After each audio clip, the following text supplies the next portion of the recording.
السلام عليكم ورحمة الله وبركاته. اهلا بكم حبايبي متابعي قناة يوميات سندريلا. النهاردة باذن الله جايبه لكم فكرة حلوة هنعملها بالمكنسة الكهربية باذن الله، وهي تسليك البوتاجاز. ده اسهل مما يمكن بالمكنسة. بصوا احنا هنعمل ايه. ادي هو انا عندي العيون بتاعت البوتاجاز. طبعا لو هي مسدودة او بتعمل لك سواد في الحلة من تحت، بصي الفكرة دي هتعجبك خالص وسهلة جدا من غير ما تفك البوتاجاز ولا اي حاجة.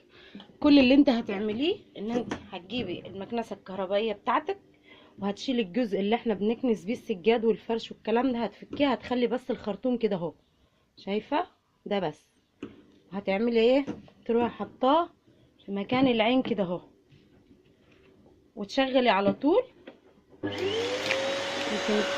يمكن تكونوا سامعين الصوت بتاع الحاجات اللي بتشفط، مش عارفة اذا كان واضح ولا لا يا جماعة.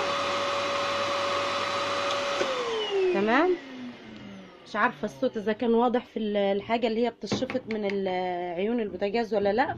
وادي كمان التانية برضو العين.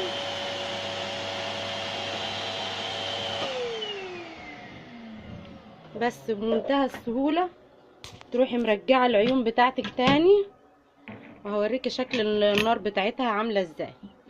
والله يا بنات العيون دي كانت، لا دي الاكتر، هي اللي كانت ضعيفة معايا، مش بتطلع الغاز حلو يعني. لحظة بس اركب دي. وكانت بتعمل لون كده اسود في الحلة من تحت معايا، فجات لي الفكرة كده ان انا ايه، اجيب المكنسة بتاعتي واشفط بيها العيون دي واشوف النتيجة. فلقيتها الحمد لله حلوة يعني. بسم الله الرحمن الرحيم.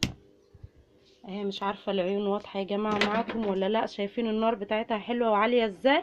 ما كانتش كده والله معايا يا حبايبي.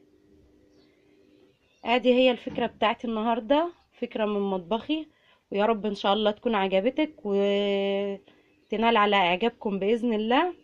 ولو عجبكم الفيديو بتاعي يا ريت ما تنسونيش في الشير واللايك والاشتراك في القناة عشان يوصلكم مني كل جديد.